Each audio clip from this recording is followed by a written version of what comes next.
எல்லோருக்கும் hi. Simbu popular actor. Simbu, STR, சிலம்பரசன்னு எப்படினாலும் சொல்லிக்கலாம். தமிழ் சினிமாவில் சைல்டு ஆர்டிஸ்டாகவே எக்கச்சக்கமான படங்களை நடிச்சிருக்காரு சிம்பு. அப்புறம் கொஞ்சம் கொஞ்சமாக மெருகேறி ஹீரோவாக எக்கச்சக்கமான படங்களை நடித்து சில பல ஹிட்டான படங்களை கொடுத்து தமிழ் சினிமாவோட முக்கியமான டாப் ஹீரோஸ் லிஸ்ட்டில் இருக்கார் சிம்பு. தமிழ் சினிமாவில் காதல் அழிவதில்லை படத்தின் மூலமாக என்ட்ரி கொடுத்து தம், கோவில், குத்து, மன்மதன், வல்லவன், சிலம்பாட்டம் மாதிரியான படங்கள்லையும், விண்ணை தாண்டி வருவாயா மாதிரியான பயங்கரமான ரொமான்டிக் ஃபிலிம், அப்புறம் ஒஸ்தி, அச்சம் என்பது மடமேடா, செக்கச்சு வந்தவான மாதிரியான சூப்பர் டூப்பர் ஹிட் படங்களையும், அப்புறம் சினி இண்டஸ்ட்ரியில் நிறைய இறக்கங்கள், சர்ச்சைகள்னு எல்லாத்தையும் ஃபேஸ் பண்ணிட்டு சிம்பு 2.0 எகெயின் வந்து மாநாடு, வெந்து தெளிந்தது காடு, 10 தலை மாதிரியான பிளாக் பஸ்டர் ஹிட் படங்களை கொடுத்து தமிழ் சினிமாவில் நான் வர்றேன், திரும்பி வர்றேன்னு சொல்லிட்டு சும்மா ஸ்டைலாக, மாசா, கெத்தா வந்து நிற்கிறாரு சிம்பு. இருக்கட்டும், என்னதான் சிம்பு எக்கச்சக்கமான ஹிட்டான படங்களை கொடுத்தாலும் ஒரு சில முக்கியமான பிளாக் பஸ்டர் ஹிட் படங்களை நடிக்க தவற விட்டுருக்காருன்னு சொல்லலாம். இன் திஸ் வீடியோ சிம்பு தவற விட்ட டாப் 3 பிளாக் பஸ்டர் ஹிட் படங்கள் என்னென்னு கொஞ்சம் இன்ட்ரெஸ்டிங்காகவே பார்ப்போம். நம்பர் 3, கோ. கேவி ஆனந்த் டைரக்ட் பண்ணி RS என்டர்டெயின்மெண்ட் ப்ரொடியூஸ் பண்ணி 2011 வெளிவந்து ஒரு பிளாக் பஸ்டர் ஹிட்டான படம் கோ. இந்த படத்தில் ஜீவா, அஜ்மல், கார்த்திகா மற்றும் பலர் நடிச்சிருப்பாங்க. ஹாரிஸ் ஜெயராஜ் மியூசிக் கம்போஸ் பண்ணி தரமான ஆல்பம்ஸ் கொடுத்துருப்பாரு. ரிச்சர்ட் எம் நாதன் சினிமாட்டோகிராஃபியில் அந்தோனியோட எடிட்டில் வந்த படம். நல்ல கதை களத்தினால படம் சூப்பர் டூப்பர் ஹிட் ஆச்சு. இந்த படத்தோட ஸ்டோரியை ஃபர்ஸ்ட் கேவி ஆனந்த் சிம்புட்டு தான் கொண்டு போயிருக்காரு. சிம்பு இந்த கதையை கேட்டு நோ சொல்லி ரிஜெக்ட் பண்ணிட்டாராம்.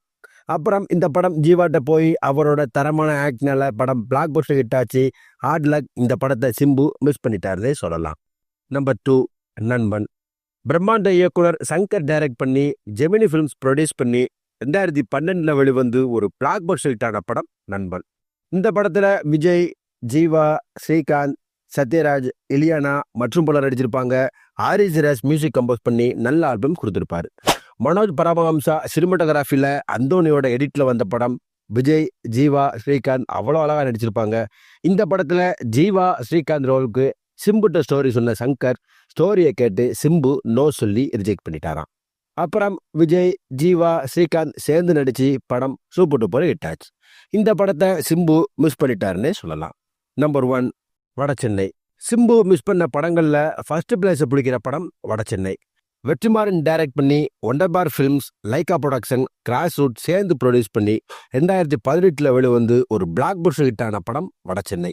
இந்த படத்தில் தனுஷ், ஆண்ட்ரியா, அமீர், சமுத்திரகனி, கிஷோர், டேனியல் பாலாஜி, ஐஸ்வர்யா ராஜேஷ்னு நடிகர் பட்டாளமே நடிச்சிருக்கும். சந்தோஷ் நாராயணன் மியூசிக் கம்போஸ் பண்ணி வெறித்தனமான பிஜிஎம்ஸ் போட்டுப்பாரு. வேல்ராஜோட சினிமாட்டோகிராஃபியில் வெங்கடேஷ், ராமரோட எடிட்டில் வந்த படம். தரமான கதை களத்தினால, வெறித்தரமான ஸ்க்ரீன் பிளேனால படம் பிளாக் பஸ்டர் ஹிட் ஆச்சு. இந்த வடசென்னை படத்தோட ஸ்டோரியை ஃபர்ஸ்ட் வெற்றிமாறன் சிம்புட்டு தான் கொண்டு போயிருக்காரு. பட் இப்படிப்பட்ட ஸ்டோரியை கேட்டு சிம்பு நோ சொல்லி ரிஜெக்ட் பண்ணிட்டாராம். அப்புறம் இந்த படத்தில் ஆல்ரெடி சேர்ந்து பிளாக் பஸ்டராக கொடுத்த தனுஷ்ட ஸ்டோரி சொன்ன வெற்றிமாறன் அவர் ஓகே சொல்லி தரமான வெறித்தனமான நடிப்பை காட்டி படம் தாறுமாற ஹிட் ஆச்சு. ஸோ சிம்பு மிஸ் பண்ண படங்களில் ரொம்ப முக்கியமான படமாக அமைஞ்சது இந்த வடசென்னை. மேலும் எஸ்டிஆர் வேட்டை படத்தையும் உலகநாயனோட இந்தியன் 2 படத்தையும் தவற விட்டுருக்காருன்னே சொல்லலாம். என்னதான் இந்த மாதிரியான படங்களை மிஸ் பண்ணாலும் சிம்புவை எந்த இம்பேக்டும் பண்ண மாதிரி தெரியல. இன்னும் எஸ்டிஆருக்கு அடுத்தடுத்து தரமான படங்கள் வந்துட்டே இருக்கு. கண்டிப்பாக இந்த படங்கள்லாம் எஸ்டிஆர் ஃபேன்ஸுக்கு பயங்கரமான ட்ரீட்டாக அமையும், அதில் எந்த டவுட்டுமே இல்லை. இந்த வீடியோ பிடிச்சிருந்தா லைக் பண்ணுங்க. எஸ்டிஆர் ஃபேன்ஸ் எல்லாத்துக்கும் இந்த வீடியோவை ஷேர் பண்ணுங்க. எஸ்டிஆர் தவற விட்ட படங்களில் டாப் 3 லிஸ்ட் என்னவா இருக்கும்னு நீங்கள் நினைக்கிற படங்களை கமெண்ட்ல சொல்லுங்க. அடுத்து ஒரு இன்ட்ரெஸ்டிங்கான வீடியோவில் நான் உங்களை சந்திக்கிறேன். Until then, bye bye.